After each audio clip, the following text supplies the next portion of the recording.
எஸ்டா 1. எரேமியாவின் வாயினாலே கர்த்தர் சொன்ன வார்த்தை நிறைவேறும்படி பெர்சியாவின் ராஜாவாகிய கோரேசுடைய முதலாம் வருஷத்திலே கர்த்தர் பெர்சியாவின் ராஜாவாகிய கோரேசின் ஆவியே ஏவினதினாலே அவன் பரலோகத்தின் தேவனாகிய கர்த்தர் பூமியின் ராஜ்யங்களையெல்லாம் எனக்கு தந்தருளி யூதாவிலுள்ள எருசலேமிலே தமக்கு ஆலயத்தைக் கட்டும்படி எனக்கு கட்டளையிட்டிருக்கிறார். அவருடைய ஜனங்கள் எல்லாரிலும் எவன் உங்களுக்குள் இருக்கிறானோ அவனோடே அவனுடைய தேவன் இருப்பாராக. அவன் யூதாவிலுள்ள எருசலேமுக்குப் போய் இஸ்ரவேலின் தேவனாகிய கர்த்தருடைய ஆலயத்தைக் கட்டக்கடவன். எருசலேமில் வாசம் பண்ணுகிற தேவனே தேவன். அந்த ஜனங்களில் மீதியாயிருக்கிறவன் எவ்விடத்தில் தங்கியிருக்கிறானோ அவ்விடத்தில் ஜனங்கள் எருசலேமிலுள்ள தேவனுடைய ஆலயத்துக்கென்று அவனிடத்தில் உற்சாகமாய் காணிக்கை கொடுத்து அனுப்புகிறதன்றி அவனுக்கு பொன் வெள்ளி முதலிய திரவியங்களையும் மிருகஜீவன்களையும் கொடுத்து உதவி செய்ய வேண்டும் என்று பெர்சியாவின் ராஜாவாகிய கோரேஸ் அறிவிக்கிறார் என்று தன் ராஜ்யமெங்கும் எழுதியனுப்பி விளம்பரம் பண்ணுவித்தான். அப்பொழுது எருசலேமிலுள்ள கர்த்தருடைய ஆலயத்தைக் கட்டுகிறதற்கு போகும்படி யூதா பென்யமீன் வம்சங்களின் தலைவரும் ஆசாரியரும் லேவியருமன்றி எவர்கள் ஆவியை தேவன் ஏவினாரோ அவர்கள் எல்லாரும் எழும்பினார்கள். அவர்களைச் சுற்றிலும் குடியிருக்கிற யாவரும் மனோற்சாகமாய் காணிக்கை கொடுத்ததுமன்றி வெள்ளிப் பணிமுட்டுகளையும் பொன்னையும் மற்ற வஸ்துக்களையும் மிருகஜீவன்களையும் உச்சிதமான பொருள்களையும் கொடுத்து அவர்கள் கைகளைத் திடப்படுத்தினார்கள். நேபுகாத்நேச்சார் எருசலேமிலிருந்து கொண்டு வந்து தன் தேவனுடைய கோவிலிலே வைத்திருந்த கர்த்தருடைய ஆலயத்து பணிமுட்டுகளையும் கோரேஸ் ராஜா எடுத்துக் கொடுத்தான். அவைகளை பெர்சியாவின் ராஜாவாகிய கோரேஸ் பொக்கிஷக்காரனாகிய மித்திரேதாத்தின் கையினால் எடுக்கச் செய்து யூதாவின் அதிபதியாகிய சேஸ்பாத்சாரிடத்தில் எண்ணிக் கொடுத்தான். அவைகளின் தொகையாவது பொன் தட்டுகள் 30, வெள்ளித்தாளங்கள் 1000, கத்திகள் 29, பொற்கிண்ணங்கள் 30, வெள்ளிக்கிண்ணங்கள் 410, மற்ற பணிமுட்டுகள் 1000. பொன் வெள்ளிப் பணிமுட்டுகளெல்லாம் 5400. இவைகளையெல்லாம் சேஸ்பாத்சார் சிறையிருப்பினின்று விடுதலை பெற்றவர்கள் பாபிலோனிலிருந்து எருசலேமுக்குப் போகையில் எடுத்துக் கொண்டு போனான். எஸ்டா 2. பாபிலோன் ராஜாவாகிய நேபுகாத்நேச்சார் பாபிலோனுக்கு கொண்டு போனவர்களுக்குள்ளே சிறையிருப்பிலிருந்து எருசலேமுக்கும் யூதாவிலுள்ள தங்கள் பட்டணங்களுக்கும் செருபாபேல், யெசுவா, நெகேமியா, செராயா, ரெலாயா, மொர்தெகாய், பில்சான், மிஸ்பார், பிக்வாய், ரெகூம், பானா என்பவர்களோடு கூட திரும்பி வந்த தேசத்து புத்திரராகிய இஸ்ரவேல் ஜனமான மனிதரின் தொகையாவது பாரோஷின் புத்திரர் 2172 பேர். செபத்தியாவின் புத்திரர் 372 பேர். ஆராக்கின் புத்திரர் 775 பேர். யெசுவா யோவாப் என்பவர்களுடைய சந்ததிக்குள்ளிருந்த பாகாத் மோவாபின் புத்திரர் 2812 பேர். ஏலாமின் புத்திரர் 1254 பேர். சத்தூவின் புத்திரர் 945 பேர். சக்காயின் புத்திரர் 760 பேர். பானியின் புத்திரர் 642 பேர். பெபாயின் புத்திரர் 623 பேர். அஸ்காதின் புத்திரர் 1222 பேர். அதுனிகாமின் புத்திரர் 666 பேர். பிக்வாயின் புத்திரர் 2056 பேர். ஆதீனின் புத்திரர் 454 பேர். எசேக்கியாவின் சந்ததியான அதேரின் புத்திரர் 98 பேர். பேசாயின் புத்திரர் 323 பேர். யோராகின் புத்திரர் 112 பேர். ஆசூமின் புத்திரர் 223 பேர். கிபாரின் புத்திரர் 95 பேர். பெத்லகேமின் புத்திரர் 123 பேர். நெத்தோபாவின் மனிதர் 56 பேர். ஆனதோத்தின் மனிதர் 128 பேர். அஸ்மாவேத்தின் புத்திரர் 42 பேர்.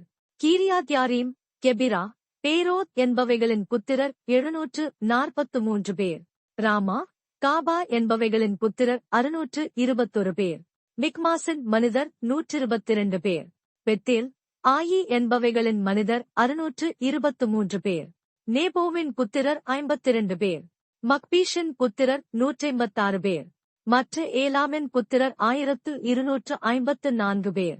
ஆரீமின் புத்திரர் 320 பேர். லோத், ஆதீத், ஓனோ என்பவைகளின் புத்திரர் 725 பேர். எரிகோவின் புத்திரர் 345 பேர். சேனாகின் புத்திரர் 3630 பேர். ஆசாரியரானவர்கள் யெசுவாவின் குடும்பத்தானாகிய யெதாயாவின் புத்திரர் 973 பேர். இம்மேரின் புத்திரர் 1052 பேர். பஸ்கூரின் புத்திரர் 1247 பேர். ஆரீமின் புத்திரர் 1017 பேர். லேவியரானவர்கள் ஓதாயாவின் சந்ததியான யெசுவா கத்மியேல் என்பவர்களின் புத்திரர் 74 பேர். பாடகர்களானவர்கள் ஆசாப்பின் புத்திரர் 128 பேர். வாசல் காவலாளரின் புத்திரரானவர்கள் சல்லூமின் புத்திரரும் அதேரின் புத்திரரும் தல்மோனின் புத்திரரும் அக்கூபின் புத்திரரும் அதிதாவின் புத்திரரும் சோபாயின் புத்திரருமானவர்களெல்லாரும் 139 பேர்.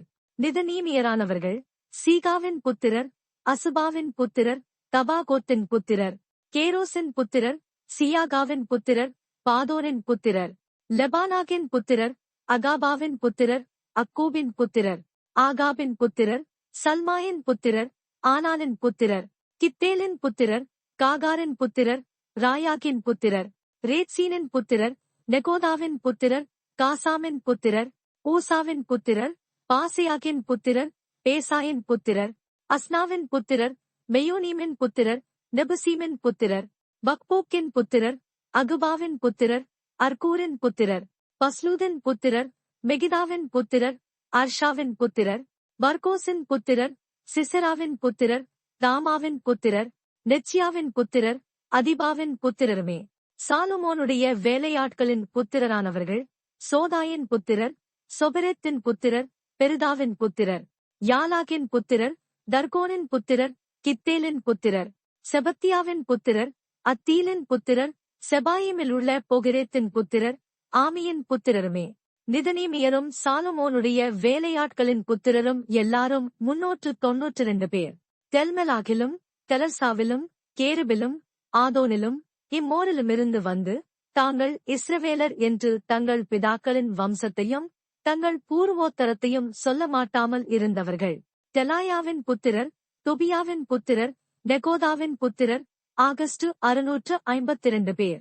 ஆசாரியரின் புத்திரரில் அபாயாவின் புத்திரர் கோசின் புத்திரர் கீலேயாத்தியனான பர்சிலாயின் குமாரத்திகளில் ஒருத்தியை விவாகம் பண்ணி அவர்கள் வம்ச நாமம் தரிக்கப்பட்ட பர்சிலாயின் புத்திரரே.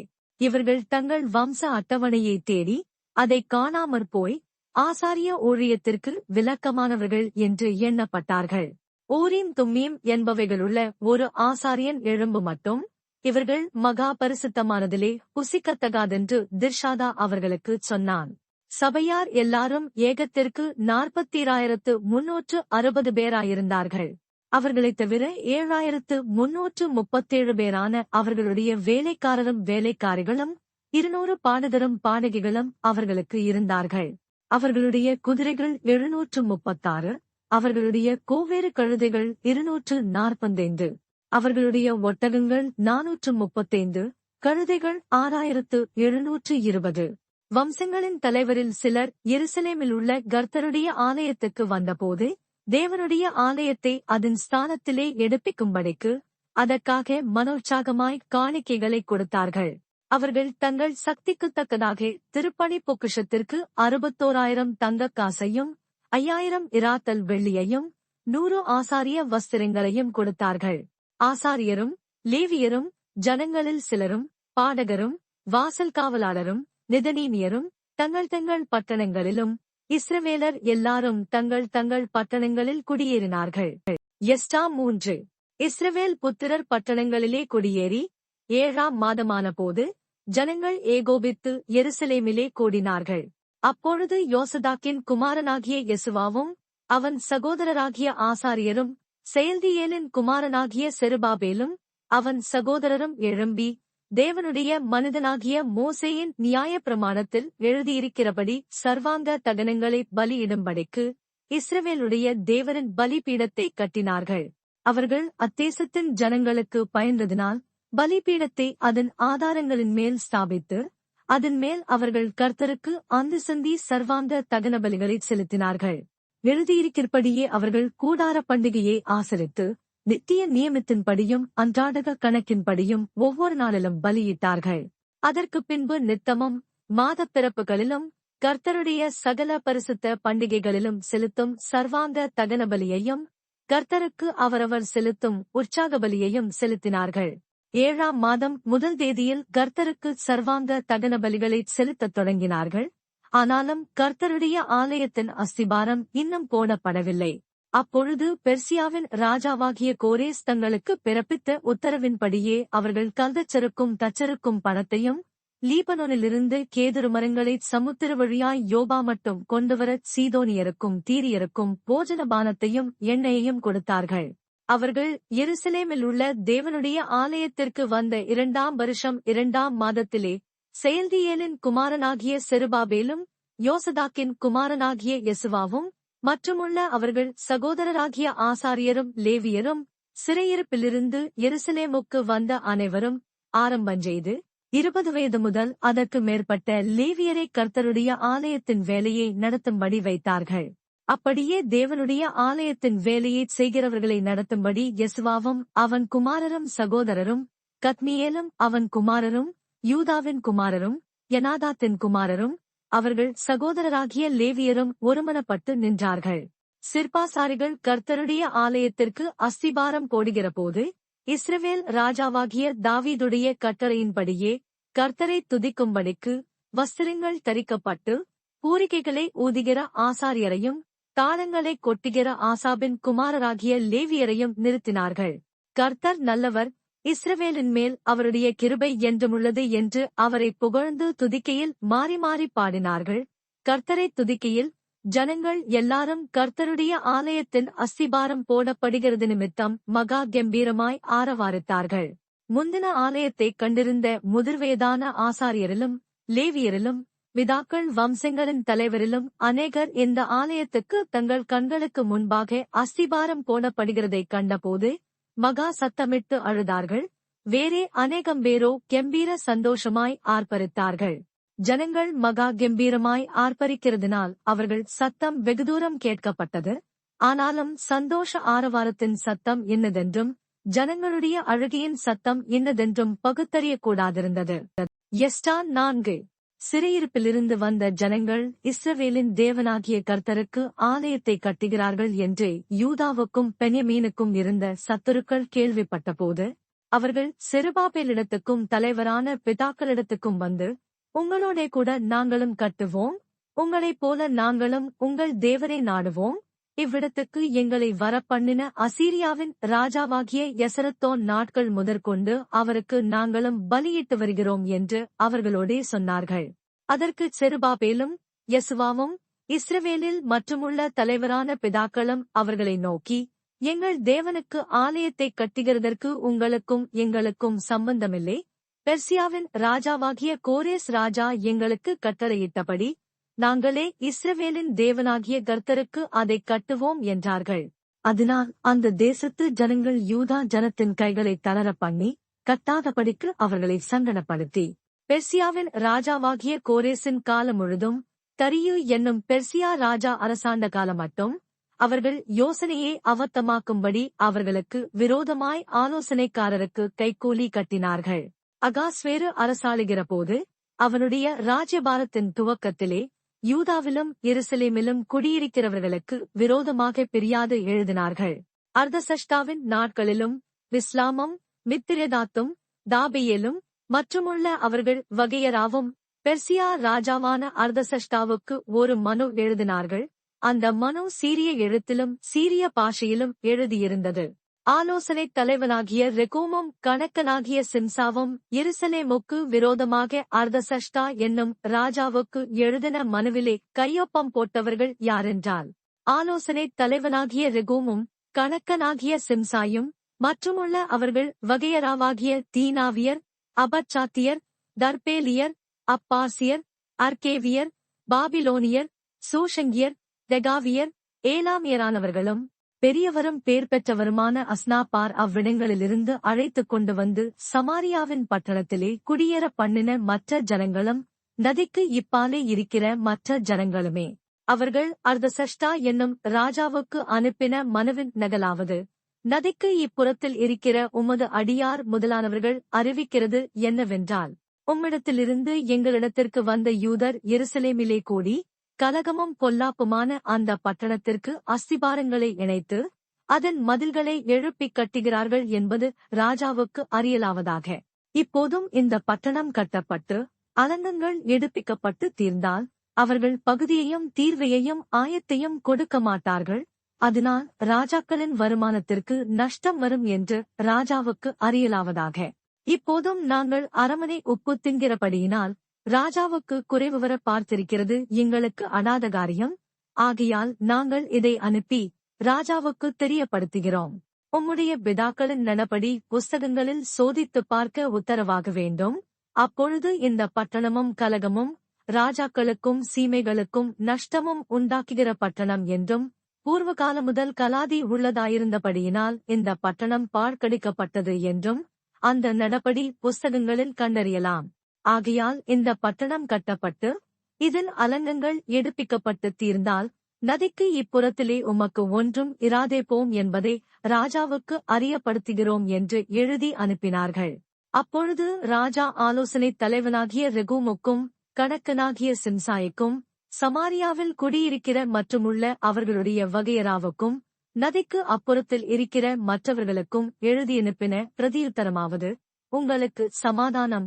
நீங்கள் அனுப்பின மனு நமது சமூகத்தில் தீர்க்கமாய் வாசிக்கப்பட்டது.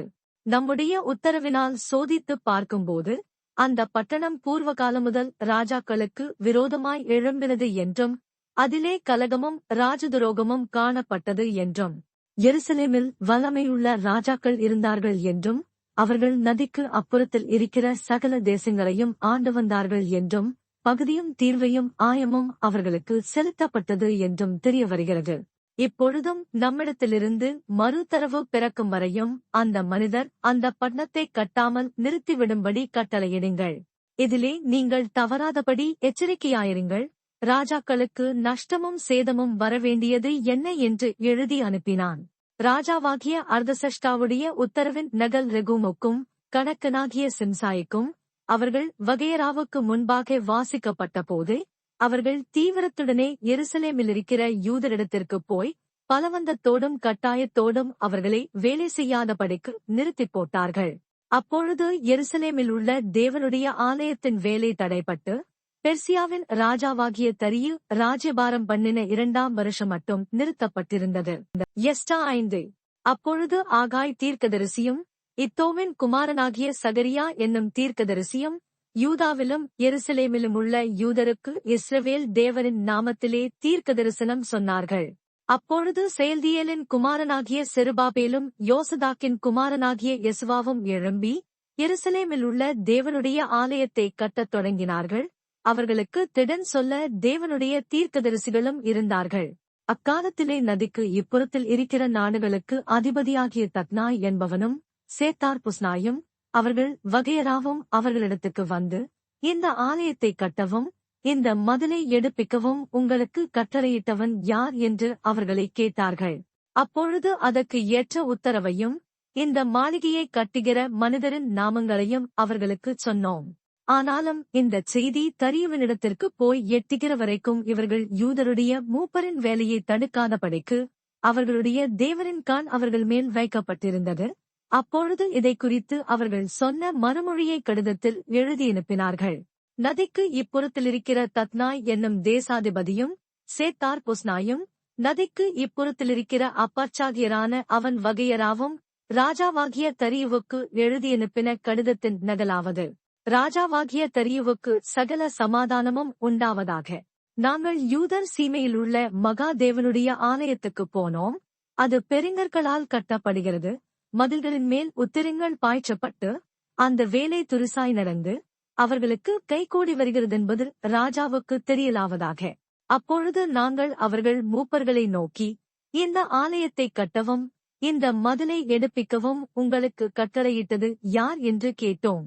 இதுவுமல்லாமல் அவர்களுக்குள்ளே தலைவரான மனிதர் இன்னாரென்று உமக்கு எழுதி அறியப்படுத்தும்படி அவர்கள் நாமங்கள் என்னவென்றும் கேட்டோம். அவர்கள் எங்களுக்கு பிரதியுத்தரமாக, நாங்கள் பரலோகத்துக்கும் பூலோகத்துக்கும் தேவராயிருக்கிறவருக்கு அடியாராயிருந்து இஸ்ரவேலின் பெரிய ராஜா ஒருவன் அநேக வருஷங்களுக்கு முன்னே கட்டித் தீர்த்த இந்த ஆலயத்தை நாங்கள் மறுபடியும் கட்டுகிறோம். எங்கள் பிதாக்கள் பரலோகத்தின் தேவனுக்கு கோபமூட்டினபடியினால் அவர் இவர்களை பாபிலோன் ராஜாவாகிய நேபுகாத்நேச்சார் என்னும் கல்தேயன் கையில் ஒப்புக் கொடுத்தார். அவன் இந்த ஆலயத்தை நிர்மூலமாக்கி ஜனத்தை பாபிலோனுக்கு கொண்டு போனான். ஆனாலும் பாபிலோன் ராஜாவாகிய கோரேசின் முதலாம் வருஷத்திலே கோரேஸ் ராஜாவானவர் தேவனுடைய இந்த ஆலயத்தை கட்டும்படி கட்டளையிட்டார். நேபுகாத்நேச்சார் எருசலேமிலிருந்த தேவாலயத்திலிருந்து எடுத்து பாபிலோன் கோவிலில் கொண்டு போய் வைத்திருந்த தேவனுடைய ஆலயத்தின் பொன் வெள்ளி பணிமுட்டுகளையும் ராஜாவாகிய கோரேஸ் பாபிலோன் கோவிலிலிருந்து எடுத்து அவர் தேசாதிபதியாக நியமித்த செஸ்பாத்சார் என்னும் நாமமுள்ளவனிடத்தில் அவைகளை ஒப்புவித்து அவனை நோக்கி, நீ இந்த பணிமுட்டுகளை எடுத்து எருசலேமிலிருக்கும் தேவாலயத்துக்கு கொண்டு போ, தேவனுடைய ஆலயம் அதன் ஸ்தானத்திலே கட்டப்பட வேண்டும் என்றார். அப்பொழுது அந்த செஸ்பாத்சார் வந்து எருசலேமில் உள்ள தேவனுடைய ஆலயத்தின் அஸ்திபாரத்தை போட்டான். அந்நாள் முதல் இதுவரைக்கும் அது கட்டப்பட்டு வருகிறது, அது இன்னும் முடியவில்லை என்றார்கள். இப்பொழுதும் ராஜாவுக்கு சித்தமாயிருந்தால் எருசலேமில் உள்ள தேவனுடைய ஆலயத்தை கட்ட ராஜாவாகிய கோரேஸ் கட்டளையிட்டதுண்டோ என்று பாபிலோனில் இருக்கிற ராஜாவின் கஜானாவிலே ஆராய்ந்து பார்க்கவும், இந்த விஷயத்தில் ராஜாவினுடைய சித்தம் இன்னதென்று எங்களுக்கு எழுதியனுப்பவும் உத்தரவாக வேண்டும் என்று எழுதியனுப்பினார்கள். எஸ்டா 6. அப்பொழுது ராஜாவாகிய தரியு இட்ட கட்டளையின்படியே பாபிலோன் கஜானாவில் உள்ள தஸ்திர அறையை சோதித்தார்கள். மேதிய சீமையிலிருக்கிற அக்மேதா பட்டணத்தின் அரமனையிலே ஒரு சுருள் அகப்பட்டது.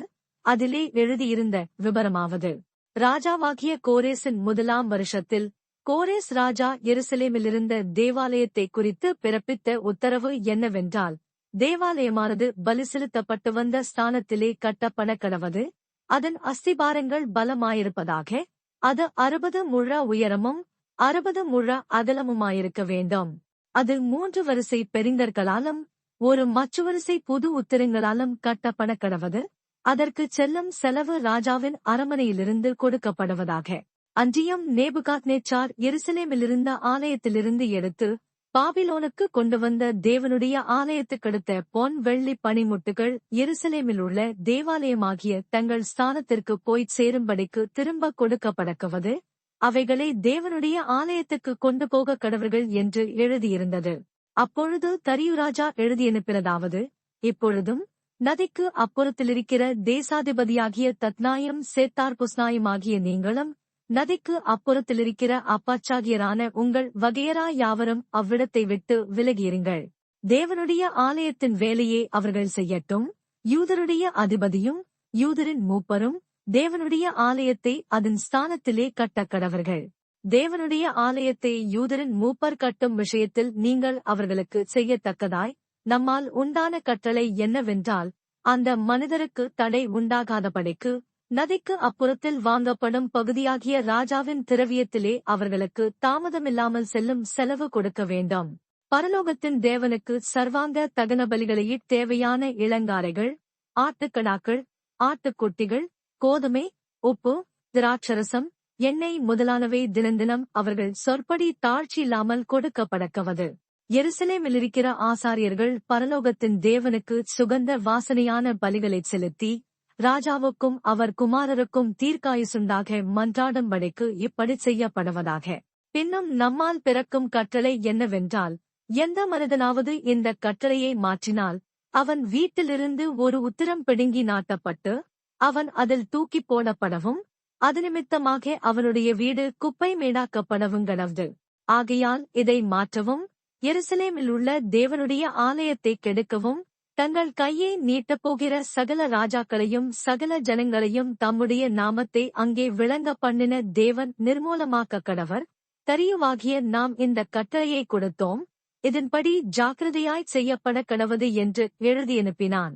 அப்பொழுது நதிக்கு இப்புறத்திலிருக்கிற தேசாதிபதியாகிய தத்னாயும் சேத்தார்புஸ்னாயும் அவர்கள் வகையராவும் தரியு ராஜா கட்டளையிட்ட பிரகாரம் ஜாக்கிரதையாய் செய்தார்கள். அப்படியே யூதரின் மூப்பர் கட்டினார்கள். தீர்க்கதரிசியாகிய ஆகாயும் இத்தோவின் குமாரனாகிய சகரியாவும் தீர்க்கதரிசனம் சொல்லி வந்தபடியினால் அவர்களுடைய காரியம் கைகூடி வந்தது. அவர்கள் இஸ்ரவேலின் தேவனுடைய கட்டளைப்படியேயும் கோரேஸ், தரியு, பெர்சியாவின் ராஜாவாகிய அர்தசஷ்டா என்பவர்களுடைய கட்டளைப்படியேயும் அதைக் கட்டி முடித்தார்கள். ராஜாவாகிய தரியு அரசாளுகிற 6ஆம் வருஷம் ஆதார் என்னும் மாதம் 3ஆம் தேதியிலே அந்த ஆலயம் கட்டி முடிந்தது. அப்பொழுது இஸ்ரவேல் புத்திரரும் ஆசாரியரும் லேவியரும் சிறையிருப்பிலிருந்து வந்த மற்றவர்களும் தேவனுடைய ஆலய பிரதிஷ்டையை சந்தோஷமாய் கொண்டாடினார்கள். தேவனுடைய ஆலயத்தின் பிரதிஷ்டைக்காக 100 காளைகளையும் 200 ஆட்டுக்கடாக்களையும் 400 ஆட்டுக்குட்டிகளையும் இஸ்ரவேல் கோத்திரங்களுடைய இலக்கத்தின்படியே இஸ்ரவேல் அனைத்தின் பாவநிவாரண பலிக்காக 12 வெள்ளாட்டுக்கடாக்களையும் பலியிட்டு, மோசேயின் புஸ்தகத்தில் எழுதியிருக்கிறபடியே அவர்கள் எருசலேமில் உள்ள தேவனுடைய ஆராதனைக்கென்று ஆசாரியரை அவர்கள் வகுப்புகளின்படியும் லேவியரை அவர்கள் முறைவரிசையின்படியும் நிறுத்தினார்கள். சிறையிருப்பிலிருந்து வந்தவர்கள் 1ஆம் மாதம் 14ஆம் தேதியிலே பஸ்காவையும் ஆசரித்தார்கள். ஆசாரியரும் லேவியரும் ஒருமனப்பட்டு தங்களை சுத்தம் பண்ணிக் கொண்டதினால் எல்லாரும் சுத்தமாயிருந்து, சிறையிருப்பிலிருந்து வந்தவர்கள் எல்லாருக்காகவும் ஆசாரியரான தங்கள் சகோதரருக்காகவும் தங்களுக்காகவும் பஸ்காவின் ஆட்டுக்குட்டிகளை அடித்தார்கள். அப்படியே சிறையிருப்பிலிருந்து திரும்பி வந்த இஸ்ரவேல் புத்திரரும் இஸ்ரவேலின் தேவனாகிய கர்த்தரை நாடும்படி பூலோக ஜாதிகளின் அசுத்தத்தை விட்டு அவர்களண்டையிலே சேர்ந்த அனைவரும் அதை புசித்து புளிப்பில்லாத அப்ப பண்டிகையை 7 நாளாக சந்தோஷத்துடனே ஆசரித்தார்கள். கர்த்தர் அவர்களை மகிழ்ச்சியாக்கி அவர்கள் கைகளை இஸ்ரவேலின் தேவன் என்னும் தேவனுடைய ஆலயத்தின் வேலையிலே பலப்படுத்தத்தக்கதாய் அசீரியருடைய ராஜாவின் இருதயத்தை அவர்கள் பட்சத்தில் சார்ந்திருக்க பண்ணினார். எஸ்டா 7. இந்த வர்த்தமானங்களுக்கு பின்பு செராயாவின் குமாரனாகிய எஸ்டா பெர்சியாவின் ராஜாவாகிய அர்தசஷ்டா அரசாளுகிற காலத்திலே பாபிலோனிலிருந்து வந்தான். இந்த செராயா அசரியாவின் குமாரன், இவன் இல்கியாவின் குமாரன், இவன் சல்லோமின் குமாரன், இவன் சாதோக்கின் குமாரன், இவன் அகிதூமின் குமாரன், இவன் அமரியாவின் குமாரன், இவன் அசரியாவின் குமாரன், இவன் மெராயோகின் குமாரன், இவன் சேராகியாவின் குமாரன், இவன் ஊசியின் குமாரன், இவன் புக்கியின் குமாரன், இவன் அபிசுவாவின் குமாரன், இவன் பினகாசின் குமாரன், இவன் எலெயாசாரின் குமாரன், இவன் பிரதான ஆசாரியனான ஆரோனின் குமாரன். இந்த எஸ்டா இஸ்ரவேலின் தேவனாகிய கர்த்தர் அருளிய மோசேயின் நியாய பிரமாணத்திலே தேறின வேட்பாரகனாயிருந்தான். அவனுடைய தேவனாகிய கர்த்தருடைய கரம் அவன் மேல் இருந்ததினால் அவன் கேட்டவைகளையெல்லாம் ராஜா அவனுக்கு கொடுத்தான். அவனோடே கூட இஸ்ரவேல் புத்திரரிலும் ஆசாரியரிலும் லேவியரிலும் பாடகரிலும் வாசல் காவலாளரிலும் நிதனீமியரிலும் சிலர் அர்தசஷ்டா ராஜாவின் 7ஆம் வருஷத்திலே எருசலேமுக்குப் போனார்கள். 5ஆம் மாதத்தில் அவன் எருசலேமுக்கு வந்தான். அது அந்த ராஜாவின் 7ஆம் வருஷமானது. 1ஆம் மாதம் 1 தேதியிலே அவன் பாபிலோனிலிருந்து பிரயாணமாக புறப்பட்டு 5ஆம் மாதம் 1 தேதியிலே தன் தேவனுடைய தயவுள்ள கரம் தன்மேலிருந்ததினால் எருசலேமுக்கு வந்தான். கர்த்தருடைய வேதத்தை ஆராயவும் அதன்படி செய்யவும் இஸ்ரவேலிலே கட்டளைகளையும் நீதி நியாயங்களையும் உபதேசிக்கவும் எஸ்டா தன் இருதயத்தை பக்குவப்படுத்தியிருந்தான். கர்த்தருடைய கற்பனைகளின் வார்த்தைகளிலும் அவர் இஸ்ரவேலுக்கு கொடுத்த கட்டளைகளிலும் படித்து தேறின வேதபாரகனாகிய எஸ்டா என்னும் ஆசாரியனுக்கு ராஜாவாகிய அர்தசஷ்டா கொடுத்த சன்னதின் நகலாவது. ராஜாதிராஜாவாகிய அர்தசஷ்டா பரலோகத்தின் தேவனுடைய நியாய பிரமாணத்தை போதிக்கிற உத்தம வேதபாரகனாகிய எஸ்டா என்னும் ஆசாரியனுக்கு பூரண சமாதானமுண்டாக வாழ்த்தி எழுதுகிறது என்னவென்றால், நம்முடைய ராஜ்யத்தில் இருக்கிற இஸ்ரவேல் ஜனத்திலும் அதன் ஆசாரியரிலும் லேவியரிலும் உன்னோடே கூட எருசலேமுக்கு போக மனப்பூர்வமாயிருக்கிற யாவரும் போகலாம் என்று நம்மாலே உத்தரவாகிறது. நீ உன் கையில் இருக்கிற உன் தேவனுடைய நியாய பிரமாணத்தின்படி யூதாவையும் எருசலேமையும் விசாரித்து நடத்தவும். ராஜாவும் அவருடைய மந்திரிமாரும் எருசலேமில் வாசம் பண்ணுகிற இஸ்ரவேலின் தேவனுக்கு மனப்பூர்வமாய் கொடுத்த வெள்ளியையும் பொன்னையும், பாபிலோன் சீமையெங்கும் உனக்கு கிடைக்கும் எல்லா வெள்ளியையும் பொன்னையும், உன்னுடைய ஜனமும் ஆசாரியரும் எருசலேமிலுள்ள தங்கள் தேவனுடைய ஆலயத்துக்கென்று மனோற்சாகமாய் கொடுக்கும் காணிக்கைகளையும் நீ கொண்டு போகவும், நீ ராஜாவினாலும் அவருடைய 7 மந்திரிமாராலும் அனுப்பப்படுகிறாய். ஆகையால் அந்த திரவியத்தினால் நீ தாமதமின்றி காளைகளையும் ஆட்டுக்கடாக்களையும் ஆட்டுக்குட்டிகளையும் அவைகளுக்கடுத்த போஜன பலிகளையும் பானபலிகளையும் வாங்கி அவைகளை எருசலேமிலுள்ள உங்கள் தேவனுடைய ஆலயத்து பலிபீடத்தின் மேல் செலுத்துவாயாக. மீதியான வெள்ளியையும் பொன்னையும் கொண்டு செய்ய வேண்டியதென்னதென்று உனக்கும் உன் சகோதரருக்கும் நலமாய்த் தோன்றுகிறபடி அதை உங்கள் தேவனுடைய சித்தத்தின்படியே செய்யுங்கள். உன் தேவனுடைய ஆலயத்தின் ஆராதனைக்காக உனக்கு கொடுக்கப்பட்ட பணிமுட்டுகளையும் நீ எருசலேமின் தேவனுடைய சந்நிதியில் ஒப்புவிக்கக் கடவாய். பின்னும் உன் தேவனுடைய ஆலயத்துக்கு அவசியமாய் கொடுக்க வேண்டியிருப்பதை நீ ராஜாவின் கஜானாவிலிருந்து வாங்கிக் கொடுப்பாயாக.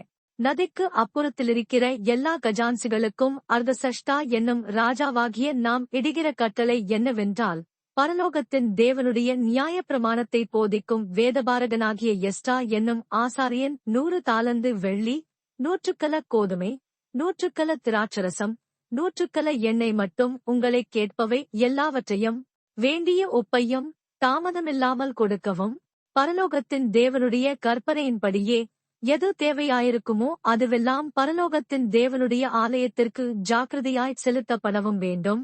ராஜாவும் அவர் குமாரரும் ஆளும் ராஜ்யத்தின்மேல் கடுங்கோபம் வருவானேன். பின்னும் ஆசாரியரும் லேவியரும் பாடகரும் வாசல் காவலாளரும் நிதனீமியரும் தேவனுடைய ஆலயத்தின் பணிவிடைக்காரருமான ஒருவன் மேலும் பகுதியாகிலும் தீர்வையாகிலும் ஆயமாகிலும் சுமத்தலாகாதென்று அவர்களைக் குறித்து உங்களுக்கு அறியப்படுத்துகிறோம். பின்னும் நதிக்கு அப்புறத்திலிருந்து உன் தேவனுடைய நியாய பிரமாணங்களை அறிந்த சகல ஜனங்களையும் நியாயம் விசாரிக்கத்தக்க துறைகளையும் நியாயாதிபதிகளையும் எஸ்டாவாகிய நீ உன்னில் உள்ள உன் தேவனுடைய ஞானத்தின்படியே ஏற்படுத்துவாயாக. அந்த பிரமாணங்களை அறியாதவர்களுக்கு அவைகளை உபதேசிக்கவும் கனவாய். உன் தேவனுடைய நியாயப் பிரமாணத்தின்படியேயும் ராஜாவினுடைய நியாயப் பிரமாணத்தின்படியேயும் செய்யாதவனவனும் உடனே மரணத்துக்காகிலும் தேசத்துக்கு புறம்பாக்குதலுக்காகிலும் அபராதத்துக்காகிலும் காவலுக்காகிலும் தீர்க்கப்பட்டு தண்டிக்கப்பட கடவன் என்று எழுதியிருந்தது. எருசலேமில் உள்ள கர்த்தருடைய ஆலயத்தை அலங்கரிக்க இப்படிப்பட்ட யோசனையே ராஜாவின் இருதயத்தில் அருளி, ராஜாவுக்கும் அவருடைய மந்திரிமார்களுக்கும் ராஜாவின் கைக்குள்ளான பலத்த எல்லா மகா பிரபுக்களுக்கும் முன்பாக எனக்கு தயவு கிடைக்க பண்ணின எங்கள் பிதாக்களின் தேவனாகிய கர்த்தருக்கு ஸ்தோத்திரம். அப்படியே என் தேவனாகிய கர்த்தருடைய கரம் என்மேல் இருந்ததினால் நான் திடன் கொண்டு இஸ்ரவேலில் சில தலைவரை என்னோடே கூட வரும்படி சேர்த்துக் கொண்டேன். எஸ்டா 8. அர்தசஷ்டா ராஜா அரசாளும் காலத்தில் பாபிலோனிலிருந்து என்னோடே கூட வந்த தங்கள் பிதாக்கள் வம்சங்களின் தலைவரும் அவர்கள் வம்ச அட்டவணைகளுமாவன. பினகாசின் புத்திரரில் கெர்சோம், இத்தாமாரின் புத்திரரில் தானியேல், தாவீதின் புத்திரரில் அத்தூஸ், பாரோஷின் புத்திரரில் ஒருவனான செக்கனியாவின் புத்திரரில் சகரியாவும் அவனோடே கூட வம்ச அட்டவணையில் எழுதியிருக்கிற 180 ஆண் மக்களும், பரகாத் மோவாபின் புத்திரரில் செரகியாவின் குமாரனாகிய எலியோனாயும் அவனோடே கூட 200 ஆண் மக்களும், செக்கனியாவின் புத்திரரில் யகசியேலின் குமாரனும் அவனோடே கூட 300 ஆண் மக்களும், ஆதினின் புத்திரரில் யோனத்தானின் குமாரனாகிய ஏபேதும் அவனோடே கூட 50 ஆண் மக்களும், ஏலாமின் புத்திரரில் அதிலியாவின் குமாரனாகிய எஷாயாவும் அவனோடே கூட 70 ஆண் மக்களும், செப்பதியாவின் புத்திரரில் மிகவேலின் குமாரனாகிய செப்பதியாவும் அவனோடே கூட 80 ஆண் மக்களும், யோவாபின் புத்திரரில் எகியேலின் குமாரனாகிய ஒபதியாவும் அவனோடே கூட 218 ஆண் மக்களும், செலோமித்தின் புத்திரரில் யோசிபியாவின் குமாரனும் அவனோடே கூட 160 ஆண் மக்களும், பெயாயின் புத்திரரில் பெயாயின் குமாரனாகிய சகரியாவும் அவனோடே கூட 28 ஆண் மக்களும், அஸ்காதின் புத்திரரில் காத்தானின் குமாரனாகிய யோகனானும் அவனோடே கூட 110 ஆண் மக்களும், அதோனிகாமின் கடைசி புத்திரரான எலிபேலேத், ஏயல், செமாயா என்னும் நாமங்களுள்ளவர்களும் அவர்களோடே கூட 60 ஆண் மக்களும், பிக்வாயின் புத்திரரில் ஊத்தாயும் சபூதும் அவர்களோடே கூட 70 ஆண் மக்களுமே. இவர்களே நான் அகாவாவுக்கு ஓடுகிற நதியண்டையிலே கூட்டிக் கொண்டு போனேன். அங்கே 3 நாள் தங்கியிருந்தோம். நான் ஜனங்களையும் ஆசாரியரையும் பாவையிடும்போது லேவியின் புத்திரரில் ஒருவரையும் அங்கே காணவில்லை. ஆகையால் நான் எலியேசர், அரியேல், செமாயா, எல்நாத்தான், யாரீப், எல்நாத்தான், நாத்தான், சகரியா, மெசுல்லாம் என்னும் தலைவரையும் யோயாரீப், எல்நாத்தான் என்னும் புத்திமான்களையும் அழைப்பித்து கசிப்பியா என்னும் ஸ்தலத்திலிருக்கிற தலைவனாகிய இத்தோவிடத்திற்கு செய்தி கொண்டு போக அவர்களுக்கு கற்பித்து, நமது தேவனுடைய ஆலயத்து பணிவிடைக்காரரை எங்களிடத்திற்கு அழைத்து வரும்படி அவர்கள் கசிப்பியா என்னும் ஸ்தலத்திலிருக்கிற தங்கள் சகோதரனாகிய இத்தோவுக்கும் நிதனீமியருக்கும் சொல்ல வேண்டிய வார்த்தைகளைச் சொல்லிக் கொடுத்தேன். அவர்கள் எங்கள் மேலிருந்த எங்கள் தேவனுடைய தயையுள்ள கரத்தின்படியே இஸ்ரவேலுக்கு பிறந்த லேவியின் குமாரனாகிய மகேலியின் புத்திரரில் புத்தியுள்ள மனுஷனாகிய செருபியாவும் அவன் குமாரரும் சகோதரருமான 18 பேரையும், மெராரியரின் புத்திரரில் அஷபியாவும் அவனோடே கூட எஷாயாவும் அவன் சகோதரரும் அவர்கள் குமாரருமான 20 பேரையும், தாவீதும் பிரபுக்களும் லேவியருக்கு பணிவிடைக்காரராக வைத்த நிதனீமியரில் 220 பேரையும் எங்களிடத்தில் அழைத்துக் கொண்டு வந்தார்கள். அவர்கள் எல்லாருடைய பெயர்களும் குறிக்கப்பட்டன. அப்பொழுது நாங்கள் எங்கள் தேவனுக்கு முன்பாக எங்களை தாழ்த்துகிறதற்கும் எங்களுக்காகவும் எங்கள் பிள்ளைகளுக்காகவும் எங்கள் சகல பொருள்களுக்காகவும் செவ்வையான வழியை தேடுகிறதற்கும் நான் அங்கே அந்த அகாவா நதியண்டையிலே உபவாசத்தை கூறினேன். வழியிலே சத்துருவை விலக்கி எங்களுக்கு துணை செய்யும்படிக்கு நான் ராஜாவினிடத்தில் சேவகரையும் குதிரை வீரரையும் கேட்க வெட்கப்பட்டிருந்தேன். எங்கள் தேவனுடைய கரம் தம்மை தேடுகிறவர்கள் எல்லார் மேலும் அவர்களுக்கு நன்மையாக இருக்கிறதென்றும் அவருடைய வல்லமையும் அவருடைய கோபமும் அவரை விட்டு விலகுகிறவர்கள் எல்லார் மேலும் இருக்கிறதென்றும் நாங்கள் ராஜாவுக்கு சொல்லியிருந்தோம். அப்படியே நாங்கள் உபவாசம் பண்ணி எங்கள் தேவனிடத்திலே அதைத் தேடினோம். எங்கள் விண்ணப்பத்தை கேட்டருளினார். பின்பு நான் ஆசாரியரின் தலைவரிலே 12 பேராகிய செரெபியாவையும் அஷ்பியாவையும் அவர்கள் சகோதரரிலே 10 பேரையும் பிரித்தெடுத்து ராஜாவும் அவருடைய ஆலோசனைக்காரரும் அவருடைய பிரபுக்களும் அங்கேயிருந்த சகல இஸ்ரவேலரும் எங்கள் தேவனுடைய ஆலயத்துக்கென்று எடுத்துக் கொடுத்த காணிக்கையாகிய வெள்ளியையும் பொன்னையும் பனிமுட்டுகளையும் அவர்களிடத்தில் நிறுத்துக் கொடுத்தேன். அவர்கள் கையிலே நான் 650 தாலந்து வெள்ளியையும் 100 தாலந்து நிறையான வெள்ளி பனிமுட்டுகளையும் 100 தாலந்து பொன்னையும் 1000 தங்கக்காசு பெருமான 20 பொற்கிண்ணங்களையும் பொன்னைப் போல எண்ணப்பட்ட பளபளப்பான 2 நல்ல வெண்கல பாத்திரங்களையும் நிறுத்துக் கொடுத்து அவர்களை நோக்கி, நீங்கள் கர்த்தருக்கு பரிசுத்தமானவர்கள். இந்த பனிமுட்டுகளும் உங்கள் பிதாக்களுடைய தேவனாகிய கர்த்தருக்கு மனோற்சாகமாய் செலுத்தப்பட்ட இந்த வெள்ளியும் இந்த பொன்னும் பரிசுத்தமானவைகள். நீங்கள் அதை எருசலேமில் இருக்கிற தேவனுடைய ஆலயத்தின் அறைகளில் ஆசாரியர் லேவியருடைய பிரபுக்களுக்கும் இஸ்ரவேலுடைய வம்சத்தலைவர்களுக்கும் முன்பாக நிறுத்து ஒப்புவிக்கு மட்டும் விழிப்பாயிருந்து அதைக் காத்துக் கொள்ளுங்கள் என்றேன். அப்படியே அந்த ஆசாரியரும் லேவியரும் அந்த வெள்ளியையும் பொன்னையும் பனிமுட்டுகளையும் எருசலேமில் இருக்கிற எங்கள் தேவனுடைய ஆலயத்துக்கு கொண்டு போகும்படிக்கு நிறுத்து வாங்கிக் கொண்டார்கள். நாங்கள் எருசலேமுக்கு போக 1ஆம் மாதம் 12ஆம் தேதியிலே அகாவா நதியை விட்டு பயணம் புறப்பட்டோம். எங்கள் தேவனுடைய கரம் எங்கள் மேலிருந்து வழியிலே சத்துருவின் கைக்கும் பதிவிரிக்கிறவர்களின் கைக்கும் எங்களை தப்புவித்தது. நாங்கள் எருசலேமுக்கு வந்து அங்கே 3 நாள் இருந்த பின்பு 4ஆம் நாளிலே அந்த வெள்ளியும் பொன்னும் பனிமுட்டுகளும் எங்கள் தேவனுடைய ஆலயத்தில் ஆசாரியனாகிய உரியாவின் குமாரன் மெரேமோத்தின் கையிலும் பினெகாசின் குமாரன் எலெயாசாரின் கையிலும் எல்லாவற்றிற்கும் இருந்த நிறையின்படியையும் நிறுத்து ஒப்புவிக்கப்பட்டது. யெசுவாவின் குமாரன் யோசபாத்தும் பின்னோயின் குமாரன் நொவதியாவும் என்கிற லேவியரும் அவர்களோடே கூட இருந்தார்கள். அந்த நிறையெல்லாம் அக்காலத்தில் எழுதப்பட்டது. சிறைப்பட்டு மீண்டவர்கள் இஸ்ரவேலின் தேவனுக்கு சர்வாங்க தகன பலிகளாக இஸ்ரவேல் அனைத்து நிமித்தம் 12 காளைகளையும் 96 ஆட்டுக்கடாக்களையும் 77 ஆட்டுக்குட்டிகளையும் பாவ நிவாரணத்துக்காக 12 வெள்ளாட்டுக் கடாக்களையும் பலியிட்டு அவையெல்லாம் கர்த்தருக்கு சர்வாங்க தகன பலியாகச் செலுத்தினார்கள். பின்பு ராஜாவின் சன்னதிகளை நதிக்கு இப்புறத்தில் இருக்கிற ராஜாவின் தேசாதிபதிகளுக்கும் அதிகாரிகளுக்கும் ஒப்புவித்தார்கள். அப்பொழுது அவர்கள் ஜனங்களுக்கும் தேவனுடைய ஆலயத்துக்கும் உதவியாயிருந்தார்கள். எஸ்டா 9. இவைகள் செய்து முடிந்த பின்பு பிரபுக்கள் என்னிடத்தில் சேர்ந்து, இஸ்ரவேல் ஜனங்களும் ஆசாரியரும் லேவியரும் ஆகிய இவர்கள் கானானியர், ஏத்தியர், பெரிசியர், எபூசியர், அம்மோனியர், மோவாபியர், எகிப்தியர், அம்மோரியர் என்னும் இந்த தேசங்களின் ஜனங்களுக்கும் அவர்களுடைய அருவருப்புகளுக்கும் விலகியிருக்கவில்லை. எப்படியென்றால் அவர்களுடைய குமாரத்திகளிலே தங்களுக்கும் தங்கள் குமாரருக்கும் பெண்களை கொண்டார்கள். இப்படியே பரிசுத்த வித்து தேசங்களின் ஜனங்களோடே கலந்து போயிற்று. பிரபுக்களின் கையும் அதிகாரிகளின் கையும் இந்த குற்றத்தில் முந்திரதாயிருக்கிறது என்றார்கள். இந்த வர்த்தமானத்தை நான் கேட்டபொழுது என் வஸ்திரத்தையும் என் சால்வையையும் நான் கிழித்து என் தலையிலும் என் தாடியிலுமுள்ள மயிரை பிடுங்கி திகைத்தவனாய் உட்கார்ந்திருந்தேன். அப்பொழுது சிறையிருப்பிலிருந்து வந்தவர்களுடைய குற்றத்து நிமித்தம் இஸ்ரவேலுடைய தேவனின் வார்த்தைகளுக்கு நடுங்குகிற யாவரும் என்னோடே கூடிக்கொண்டார்கள். நானோ அந்திப்பலி செலுத்தப்பட மட்டும் திகைத்தவனாய் உட்கார்ந்து கொண்டிருந்தேன். அந்திப்பலி நேரத்திலே நான் துக்கத்தோடே எழுந்து கிழித்துக்கொண்ட வஸ்திரத்தோடும் சால்வையோடும் முழங்கார்படியிட்டு என் கைகளை என் தேவனாகிய கர்த்தருக்கு நேராக விரித்து, என் தேவனே, நான் என் முகத்தை என் தேவனாகிய உமக்கு முன்பாக ஏறெடுக்க வெட்கி கலங்குகிறேன். எங்கள் அக்கிரமங்கள் எங்கள் தலைக்கு மேலாக பெருகிற்று, எங்கள் குற்றம் வானபரியந்தம் வளர்ந்து போயிற்று. எங்கள் பிதாக்களின் நாட்கள் முதல் இந்நாள் மட்டும் நாங்கள் பெரிய குற்றத்துக்கு உள்ளாகியிருக்கிறோம். எங்கள் அக்கிரமங்கள் நிமித்தம் நாங்களும் எங்கள் ராஜாக்களும் எங்கள் ஆசாரியர்களும் இந்நாளில் இருக்கிறது போல அந்நிய தேச ராஜாக்களின் கையிலே பட்டயத்துக்கும் சிறையிருப்புக்கும் கொள்ளைக்கும் வெட்கத்துக்கும் ஒப்புக் கொடுக்கப்பட்டோம்.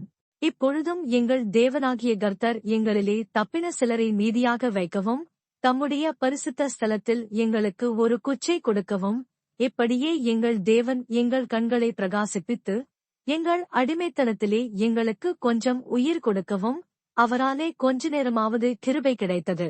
நாங்கள் அடிமைகளாயிருந்தோம், ஆனாலும் எங்கள் அடிமைத்தனத்திலே எங்கள் தேவன் எங்களை கைவிடாமல் எங்களுக்கு உயிர் கொடுக்கவும், நாங்கள் எங்கள் தேவனுடைய ஆலயத்தை எடுப்பித்து பாழாய்ப்போன அதை புதுப்பிக்கும்படிக்கும் எங்களுக்கு யூதாவிலும் எருசலேமிலும் ஒரு வேலியை கட்டளையிடும்படிக்கும் பெர்சியாவின் ராஜாக்கள் சமூகத்தில் எங்களுக்கு தயை கிடைக்கச் செய்தார். இப்பொழுதும் எங்கள் தேவனே, நாங்கள் இனி என்ன சொல்லுவோம்? தேவரீர் உமது ஊழியக்காரராகிய தீர்க்கதரிசிகளைக் கொண்டு கற்பித்த உமது கற்பனைகளை விட்டுவிட்டோம். நீங்கள் சுதந்தரிக்கிறதற்கு உட்பிரவேசிக்கும் தேசமானது தேசங்களுடைய ஜனங்களின் அசங்கியத்தினாலும் அவர்கள் அதை ஒரு முனை தொடங்கி மறுமுனை மட்டும் நிறைய பண்ணின அவர்களுடைய அருவருப்புகளினாலும் அவர்களுடைய அசுத்தத்தினாலும் தீட்டுப்பட்டதாயிருக்கிறது. ஆதலால் நீங்கள் பலத்துக் கொண்டு தேசத்தின் நன்மையை புசித்து அதை நித்திய காலமாக உங்கள் பிள்ளைகளுக்கு உங்களுக்கியாக பின்வைக்கும்படிக்கு நீங்கள் உங்கள் குமாரத்திகளை அவர்களுடைய குமாரருக்கு கொடாமலும் அவர்களுடைய குமாரத்திகளை உங்கள் குமாரருக்கு கொள்ளாமலும் அவர்களுடைய சமாதானத்தையும் நன்மையையும் ஒரு காலம் நாடாமலும் இருப்பீர்களாக என்றீரே. இப்பொழுதும் எங்கள் தேவனே, எங்கள் பொல்லாத செய்கைகளினாலும் எங்கள் பெரிய குற்றத்தினாலும் இவைகளெல்லாம் எங்கள் மேல் வந்தும் தேவரீர் எங்கள் அக்கிரமத்துக்கு தக்க ஆக்கினையை எங்களுக்கு இடாமல் எங்களை இப்படி தப்பவிட்டிருக்கையில் நாங்கள் உமது கற்பனைகளை வீணாக்கவும் இந்த அருவருப்புகளுள்ள ஜனங்களோடே சம்பந்தங்கலக்கவும் தகுமோ? அப்படிச் செய்தால் எங்களில் ஒருவரும் மீண்டு தப்பாதபடிக்கு தேவரீர் எங்களை நிர்மூலமாக்கு மட்டும் எங்கள் மேல் கோபமாயிருப்பீரல்லவோ? இஸ்ரவேலின் தேவனாகிய கர்த்தாவே, நீர் நீதியுள்ளவர். ஆகையால் இந்நாளில் இருக்கிறது போல நாங்கள் தப்பி மீந்திருக்கிறோம். இதோ, நாங்கள் உமக்கு முன்பாக குற்றத்திற்குள்ளானவர்கள், இது நிமித்தம் நாங்கள் உமக்கு முன்பாக நிற்கத்தக்கவர்கள் அல்ல என்று பிரார்த்தித்தேன்.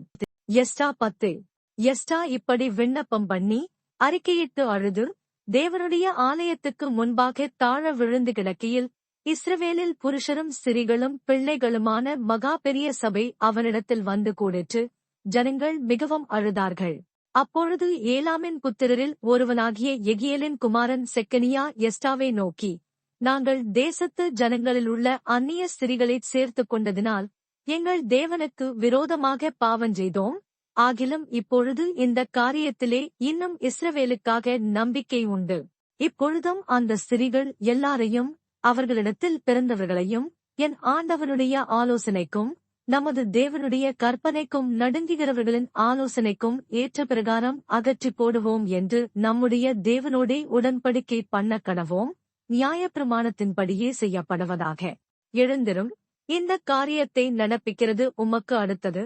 நாங்களும் உம்மோடே கூட இருப்போம். நீர்த்திடன் கொண்டு இதைச் செய்யும் என்றான். அப்பொழுது எஸ்டா எழுந்திருந்து ஆசாரியரிலும் லேவியரிலும் பிரதானமானவர்களும் இஸ்ரவேல் அனைவரும் இந்த வார்த்தையின்படி செய்யும்படிக்கு அவர்களை ஆணையிடச் சொன்னான். அவர்கள் ஆணையிட்டார்கள்.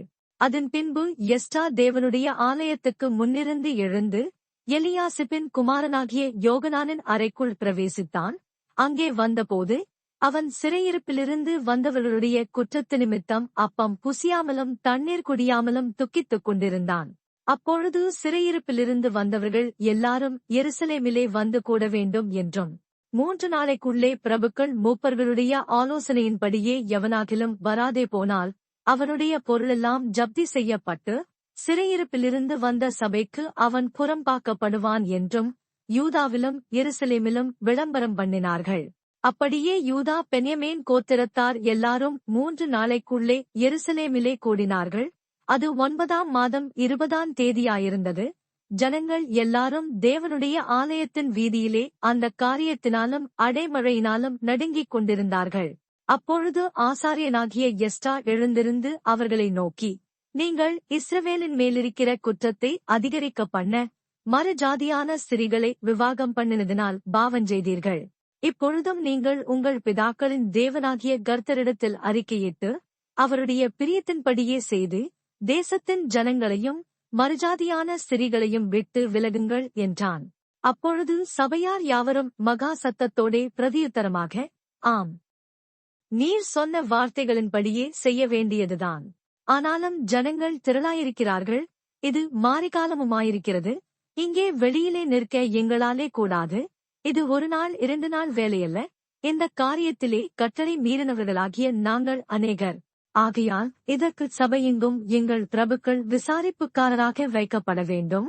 இந்த காரியத்து நிமித்தம் நம்முடைய தேவனுக்கு இருக்கிற உக்கிரகோபம் எங்களை விட்டு திரும்பும்படி எங்கள் பட்டணங்களில் மறுஜாதியான ஸ்திரீகளைக் கொண்ட அனைவரும் ஒவ்வொரு பட்டணத்தில் மூப்பரோடும் நியாயாதிபதிகளோடும் குறித்த காலங்களில் வரக்கடவர்கள் என்றார்கள். ஆசகேலின் குமாரன் யோனத்தானும் ரிக்காவின் குமாரன் யக்சியாவும் மாத்திரம் அதை விசாரிக்கும்படிக்கு வைக்கப்பட்டார்கள். மெசுல்லாமும் சப்பேதா என்னும் லேவியனும் அவர்களுக்கு உதவியாயிருந்தார்கள். சிறையிருப்பிலிருந்து வந்தவர்கள் இந்த பிரகாரம் செய்தார்கள். ஆசாரியனாகிய எஸ்டாவும் தங்கள் பிதாக்களுடைய குடும்பத்தின்படியே பேர் பேராக அழைக்கப்பட்ட பிதா வம்சங்களின் தலைவர் அனைவரும் இந்த காரியத்தை விசாரிக்கும்படி 10ஆம் மாதம் முதல் தேதியிலே தரித்து உட்கார்ந்து அந்நியஜாதியான ஸ்திரீகளைக் கொண்டவர்கள் எல்லாருடைய காரியத்தையும் 1ஆம் மாதம் முதல் தேதியிலே விசாரித்து முடித்தார்கள். ஆசாரிய புத்திரரில் மறுஜாதியான மனைவிகளைக் கொண்டவர்களாக காணப்பட்டவர்கள் யாரென்றால், யோசதாக்கின் குமாரனாகிய யெசுவாவின் குமாரரிலும் அவன் சகோதரரிலும் மாசையா, எலியேசர், யாரீப், கெதலியா என்பவர்கள். இவர்கள் தங்கள் ஸ்திரீகளைத் தள்ளிவிடுவோம் என்று கையெழுத்து கொடுத்து தாங்கள் குற்றவாளிகளானபடியினால் குற்ற நிவாரண பலியாக ஒரு ஆட்டுக்கடாவைச் செலுத்தினார்கள். இம்மேரின் புத்திரரில் அனானியும் செபதியாவும், ஆரிமின் புத்திரரில் மாசையா, எலியா, செமாயா, யெகியேல், உசியா என்பவர்களும், பஸ்கூரின் புத்திரரில் எலியோனாய், மாசையா, இஸ்மவேல், நெதனெயேல், யோசபாத், எலாசா என்பவர்களும், லேவியரில் யோசபாத், சிமேயி, கெலிதா என்னும் பேருமுள்ள கெலாயா, பெத்தகியா, யூதா, எலியேசர் என்பவர்களும், பாடகரில் எலியாசிபும், வாசல் காவலாளரில் சல்லூம், தேலேம், ஊரி என்பவர்களும், மற்ற இஸ்ரவேலருக்குள்ளே பாரோஷின் புத்திரரில் ரமியா, எசியா, மல்கியா, மியாமின், எலெயாசார், மல்கிஜா, பெனாயா என்பவர்களும், ஏலாமின் புத்திரரில் மத்தனியா, சகரியா, யெகியேல், அப்தி, எரிமோத், எலியா என்பவர்களும், சத்தூவின் புத்திரரில் எலியோனாய், எலியாசிப், மத்தனியா, எரிமோத், சாபாத், அசிச்சா என்பவர்களும், பெபாயின் புத்திரரில் யோகனான்,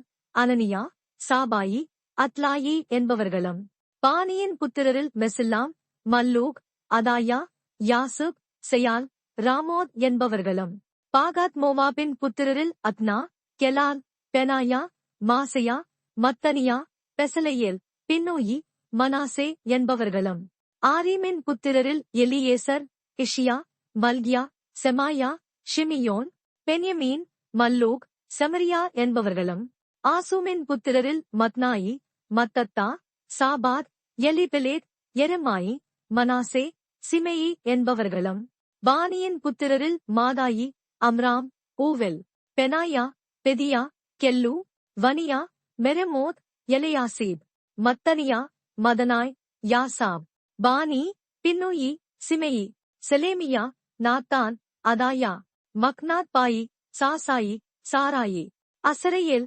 செலேமியா, செமரியா, சல்லூம், அமரியா, யோசேப் என்பவர்களும், நேபோமின் புத்திரரில் ஏயல், மத்தித்தியா, சாபாத், செபினா, யாதாய், யோவேல், பெனாயா என்பவர்களுமே. இவர்கள் எல்லாரும் மறுஜாதியான ஸ்திரீகளைக் கொண்டவர்கள். இவர்களில் சிலர் கொண்டிருந்த ஸ்திரீகளிடத்தில் பிள்ளைகளைப் பெற்றிருந்தார்கள்.